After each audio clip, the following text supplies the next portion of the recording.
Coucou tout le monde, bienvenue une fois de plus ici. Si tu es nouveau ici et que tu ne me connais pas, moi c'est Pierre Ludo.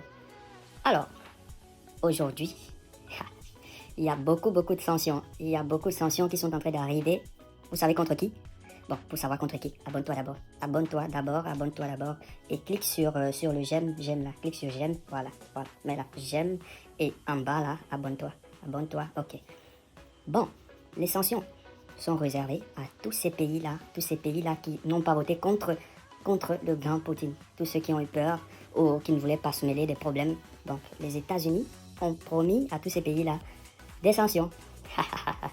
Ah oui, les États-Unis ont promis des sanctions contre ces pays. Et ils ont déjà voté. Donc ils sont en train de mettre tout en place. Et ils ont aussi promis, il n'y a pas seulement des sanctions, hein, ils ont aussi promis que tous ces pays-là qui n'ont pas voté contre la Russie, seront, bref, il leur sera retiré ils seront retirés toutes les aides qu'ils recevaient de l'Amérique et des autres pays, quoi. Donc tous les pays qui les aidaient vont arrêter d'envoyer des aides dans ces pays pour lutter contre la famine et contre la pauvreté, pardon. Et c'est un peu ça. Donc préparez-vous, vous qui avez voté, qui n'avez pas voté contre Poutine, contre la Russie. Donc préparez-vous aux sanctions d'ici peu, parce que ce sera vraiment amer. Ce sera amer à manger. Donc préparez-vous très très bien.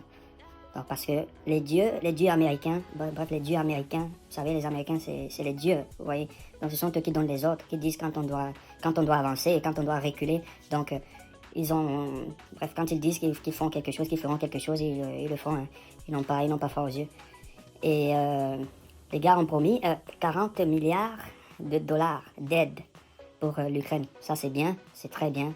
Ça servira, ces 40 milliards de dollars. Je crois qu'ils serviront pour la reconstruction de l'Ukraine, de toutes les parties qui ont été bombardées et tout. Je pense bien que ces 40 milliards serviront pour ça. Je pense pas que ce soit encore pour acheter des armes, pour continuer à combattre le diable. Le diable, je sais pas si je vais l'appeler diable, je sais pas.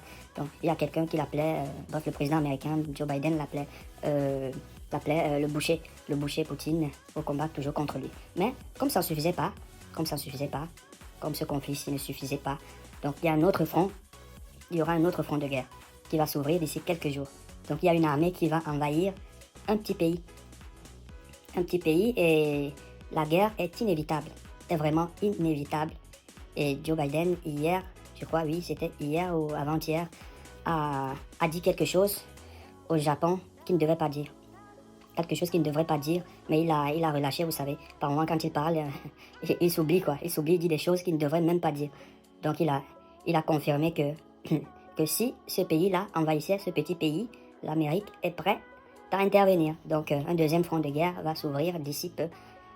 Donc, mais la stratégie des Américains, c'est quoi? Pourquoi ils envoient des armes et tout? Et ils disent à leurs alliés, à leurs bébés, leurs enfants, d'envoyer aussi les armes. Quand je parle de leurs enfants, vous savez qui est le fils, qui sont les enfants des États-Unis, que quand papa États-Unis dit Kisham attaque, donc ils attaquent directement. Envoyer des armes, ils doivent envoyer des armes directement, même si leur peuple souffre. Et donc c'est pas ça ne les dit rien, vous voyez. Même si le peuple pleure et tout, ça ne les dit rien. Si le dieu père américain a dit à l'attaque, tout le monde passe à l'attaque. Même si le peuple meurt, on s'en fout. Donc c'est de ça qu'il s'agit, quoi. Et nous sommes très très proches de la 3e guerre mondiale. On ne l'espère pas vraiment. Nous devons beaucoup prier pour ne pas y arriver jusqu'à la 3e guerre mondiale. On pleure vraiment parce que la guerre est déjà en train de s'étendre. Vous voyez le conflit au Mali et tout ça qui ne plaît pas à beaucoup de pays. Et derrière ce conflit au Mali, donc il y a certains pays qui ont perdu des ressources. Il y a beaucoup de pays qui ont retiré des ressources au Mali, donc qui sont en train d'être chassés du Mali. Ils sont vraiment pas contents. Pourquoi? Parce que ces ressources qu'ils prenaient sans toutefois payer, bon, ils n'auront plus les ressources gratis. Donc les ressources ne seront plus gratuites pour eux. Donc ils seront obligés de partir. Il y a certains qui disent qu'ils ne partiront pas. Ils ont même augmenté leur effectif sur le territoire malien. Et ils ont décidé de ne pas partir tant puisque la Russie ne quitte pas le territoire malien. Eux, ils ne quitteront pas. Ouais, donc c'est de ça qu'il s'agit. Comme ça ne suffisait pas, les coups d'État continuent encore d'évoluer, quoi, de s'étendre. Chaque pays maintenant chaque pays est exposé à un coup d'État. Hein. Maintenant le coup d'État est devenu comme comme du pain au chocolat. Vous voyez un peu?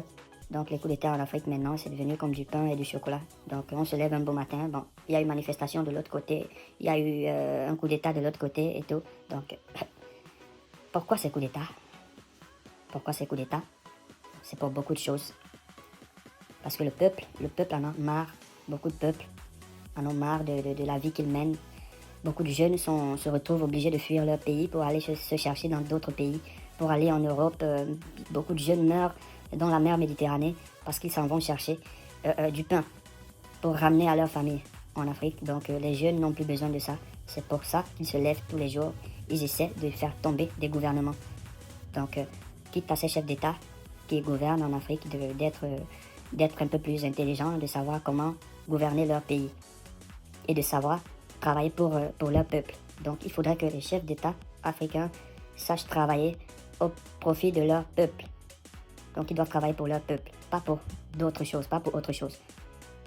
Vous voyez en Europe, en Amérique, en Chine et tout, les gouvernements travaillent pour leur peuple.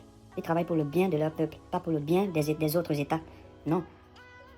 Comme c'est le cas en Afrique. En Afrique, si un gouvernement ne travaille pas pour un autre peuple, pour un autre État, ils travailleront pour leur propre poche.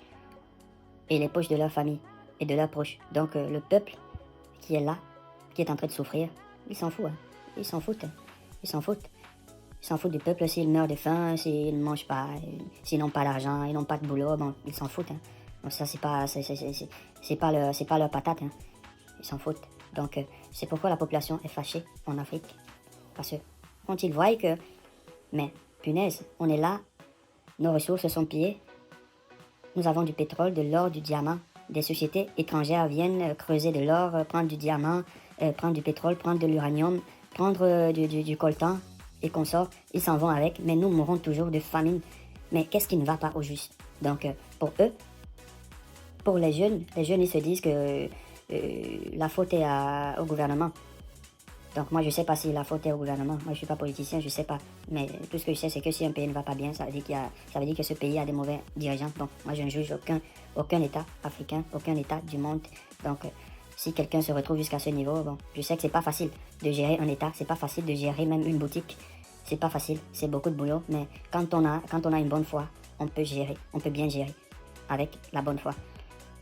Si déjà on n'a pas une bonne foi, on peut pas bien gérer. Donc que ces chefs d'État qui savent qu'ils géraient d'abord mal avant, essaient de se réveiller, de se réveiller maintenant et de mieux gérer leur pays avant qu'il ne se fasse tard, avant qu'il ne soit trop tard, avant que la population ne se lève. Il faudrait que ces chefs d'État, ces gouvernements-là, puissent changer les choses très rapidement parce que la jeunesse est en train de se réveiller. Ils deviennent de plus en plus intelligents. Ils commencent à avoir de plus en plus marre. Donc, faut juste essayer de changer les choses avant qu'il ne se fasse très très tard. Parce que les gars, si la maladie du coup d'État leur passe dessus, les choses il se fera très très tard. On ne pourra plus rien arranger. Donc les gars, nous devons rester en prière afin que la troisième guerre mondiale n'ait pas lieu. Parce que si nous assistons à une troisième guerre mondiale, beaucoup de gens vont mourir. Pourquoi? Parce que là maintenant, il s'agit des très très grands États, des grandes puissances. Ça, c'est la guerre des grandes puissances. Parce qu'il y a là les États-Unis qui disent qu'ils vont attaquer. Ils vont attaquer une puissance. Cette puissance-là est la première puissance économique. Nous le savons, même si on dit que c'est les États-Unis, mais cette puissance-là est la puissance économique mondiale. Donc, ils ont l'arme nucléaire, comme les Russes. Et la Russie, c'est la première puissance nucléaire mondiale. Donc, s'il y a une guerre mondiale, les Russes, eux seuls, ils sont capables de bombarder tout le monde entier. Tout le monde entier. Parce que la Russie, je pense, c'est 6000 têtes nucléaires. 6000 contre 5000 têtes américaines. Donc, vous voyez un peu, la France, c'est 300. Et ainsi de suite. Donc, je ne vais pas rester là pour citer toutes leurs têtes nucléaires et tout. Donc, s'il y aura une troisième guerre mondiale, que peut-être des États qui sont peut-être en Asie, qui seront qui se croiraient peut-être hors du danger. Ils ne seront pas hors du danger pour de vrai, parce que même pour rien, ils seront bombardés. Parce que c'est là, les Russes s'affrontent peut-être contre les Américains. Vous savez, les alliés américains vont entrer dans la guerre. Notamment comme ça s'est produit, comme c'est en train de se voir en Ukraine. Donc ce sera comme ça. Et quand ces alliés-là vont entrer pour intervenir, ils seront bombardés eux aussi à leur tour. Et ils vont bombarder eux aussi à leur tour. Donc, cela veut dire que même les pays qui se sont abstenus lors du Conseil de l'ONU pour voter contre la Russie, ils ne croient pas qu'ils seront épargnés par les têtes nucléaires qui seront lancées. Parce que si ça dégame, cela, pour lancer la bombe nucléaire dans un autre pays, il ne faut rien. Ils placent juste, c'est tout ça, c'est automatique. Il faut juste mettre le nom du pays, insérer le nom du pays, et ça part, hein. Ça vole et ça part.